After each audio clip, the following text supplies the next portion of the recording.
Europeans have always had the ugliest babies, and not just unfortunate looking, but catastrophically, cosmically, civilization-definingly ugly. These weren't babies, they were half-formed warnings, fleshy prophecies of decline wrapped in mildew-stained cloth. Their skin was a grotesque canvas of blotches, jaundiced yellow layers over corpse-pale blues, with a faint green undertone of malnutrition.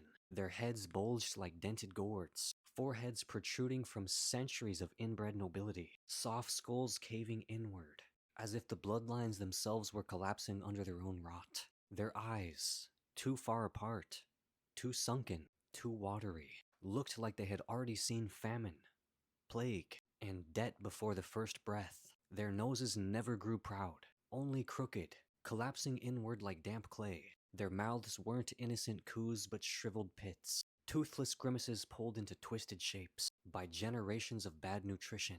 Their hair, sparse wisps, the color of rat fur, clumped like wet straw. These weren't cherubs, they were larval gargoyles, goblin apprentices born with the demeanor of medieval tax collectors. And their bodies, limp dumpling torsos balanced on trembling, bird-bone legs, swollen bellies from parasites and famine, tiny hands curling inward like claws. Even in noble courts, swaddled in lice, their babies looked like wilted cabbages laid on velvet pillows. So hideous were these infants that European portraitists had to invent an entire genre of lies, baby as angel, because the truth on canvas would have frightened entire kingdoms. The gap between propaganda and reality was as wide as their misshapen skulls. Compare this to the rest of the world. In Africa, infants glowed with the strength of cloth wraps, woven in radiant colors, carried close to their mother with a sense of regality.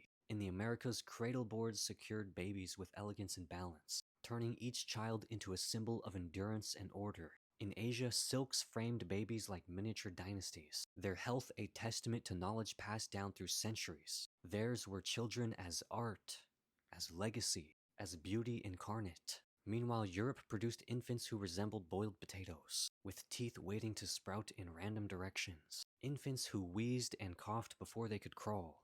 Babies whose very existence reeked of damp hovels, disease-ridden air, and hereditary weakness. And these weren't isolated cases. They were the norm. Entire villages of babies that looked like they'd already lived 3 miserable lifetimes. And yet Europe dared to call itself the cradle of civilization. No.